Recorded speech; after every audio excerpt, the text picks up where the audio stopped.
Hi, my name's Asakanet, and today I'm attempting to recreate the strawberry chiffon cake from the visual novel The Non-Existence of You and Me. If you don't know what this game is, this video will not spoil anything aside from the fact that the central character is named Lilith and a bit of the cake making process. I highly recommend playing this game. Not only is it a cheap $1.99, it's a strong 2 to 3 hour experience that left a deep impact on me. If you're into philosophy and the meaning of existence, and therefore loneliness, and you also like your girls, then this will probably be a hit for you. I'll also refer to the game as non-existence from here. If you do know the game, then you know that the baked part of this cake is supposed to be burnt. Don't worry, I'm eating this cake, so I'm not doing that. And also that Lilith must be an incredibly great teacher because chiffon cakes and cake decorating can be hard for inexperienced people. I know because I've practiced chiffon cakes multiple times to make this video, and I fucked up I think like half of them. On top of very clumsy hands, I also don't have the proper tools to make this cake look very good, but well, here's how making little strawberry chiffon cake went. I followed the strawberry chiffon cake recipe on TeakAndThyme pretty much one for one, so that's that in the description. In terms of ingredients, it works out very well for me, but this video will also include some extra tips I received from homework. First, I separated the yolks and whites from 5 eggs. Next, I got the egg yolk mix ready by stirring and mixing in sugar. Two things wrong here. That would be fixed by doing one thing. I should actually be running the egg white mix first. That is, I should have poured the cream of tartar into the egg whites, let the whites foam up a bit in the stand mixer, then turn the speed to high and pour sugar in bit by bit until it's all mixed in, and then let that run in the stand mixer. This is because that process can take a while by itself, so it's just convenient. But also, did you know that when you mix egg yolks and sugar, the sugar actually begins to cook the yolks? I didn't! In other words, give the egg yolk mix enough time to sit and the cake will be real fucked up. And I've been doing this way since the first time I made a chiffon cake, which also means that I've been essentially making myself spin a gotcha reel and somehow getting a shitload of carrots, and every now and then, a box of tissues. Anyways, the reason why I always left the egg whites to mix into a meringue for later is because the meringue is also time sensitive. Since it's basically a bunch of air bubbles whipped into the egg whites, that means if I also leave it long enough, the meringue will deflate. In short, the instant I realize I'm working with a shorter time frame than I thought, I start working pretty quick. Well, as quick as it takes to get all these shots. Into the yolk sugar mix, I throw in milk, oil, a splash of vanilla extract, and then mix. Then comes in sifted flour and baking powder. However, the best way to fold the sifted flour into the wet mix is not what I've been doing. That is, taking my sweet time and still getting lumps. But instead, it's better to do, well, what homework does here. It's more efficient by being just quicker and actually getting all the lumps out. That's been a problem in the past cakes I've made, the lumps. But I kinda just didn't care. Anyways, the egg yolk mix is now done, so I can get the stand mixer going for the egg whites now.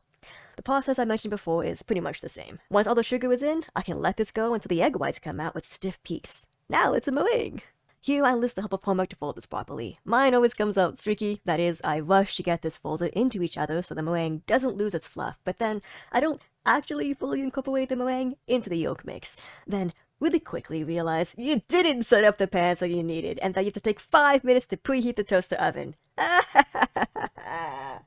Now the 2 cake pans can go in to bake, and wow, they're overcrowded in the toaster oven. It's definitely gonna turn out okay! Oh. Oh. Well, after baking in the oven, they're gonna rest for a while. Off screen, I'm gonna take them out of the pans and let them fully cool as well. But well, I really should have filmed this part because I forgot a little something, and you will see later. Once the cakes are fully cooled, I'll cut the biggest cake in half, and now there are 3 somewhat equal cake layers. It's decorating time. Now, see here where the cake is pink on the bottom, then white, then pink, and finally white at the top. Yep, that's 4 layers. I really forgot there's another pink layer hiding at the bottom, so I only have 3. Oops! Also, Homer gave me some advice about how to get those clean layers we see, since I don't have the proper tools or experience to do the layers by hand in one go. But first, I cut up the strawberries. Some of them will be the decorations we see on the side of the cake, like these strawberry circles and flowers, but most will end up placed in between the cake layers. I also make some whipped cream, and since I'm running out of heavy cream, and because all of my filming is spontaneous, I will first dress the white cake layers on their own plates. The process for all of the cake layers is the same, so I'm just showing you the pink one. Then I can squeeze a very small drop of red food dye, whip the cream a little to combine, and then dress the pink layer in the same way.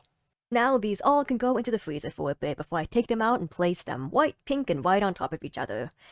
Ooh, that's a little fucked up. It looks like cardboard. Those with keen eyes will see another vile mistake. Anyways, I can now focus on placing the strawberries. I originally intended to freeze the strawberry circles onto the pink layer, but they actually ended up being too big, or rather the cake layer was too small. So I waited until this stage to stick them on, and stick on they did, sort of. I also placed the whole and half strawberries onto the top of the cake as well as the plate too. Now what's left are those little spirals decorating the top of the cake. Do you remember when I said I was running out of heavy cream? Well, I used the last of it to make that pink layer, and even if I hadn't, these spirals are white. That's right, I learned something new. I learned how to make cream cheese frosting!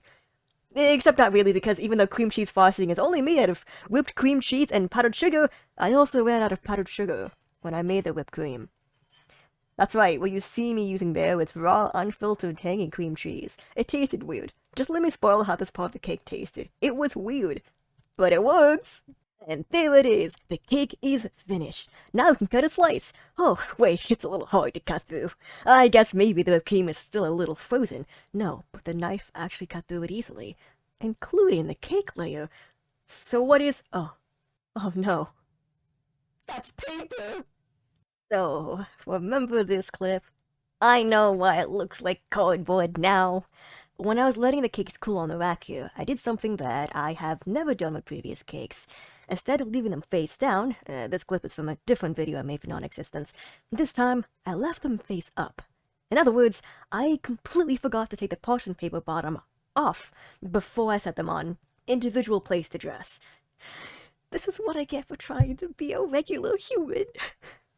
Anyways, take this clown clip of me personally dismantling the cake and tearing all the paper off.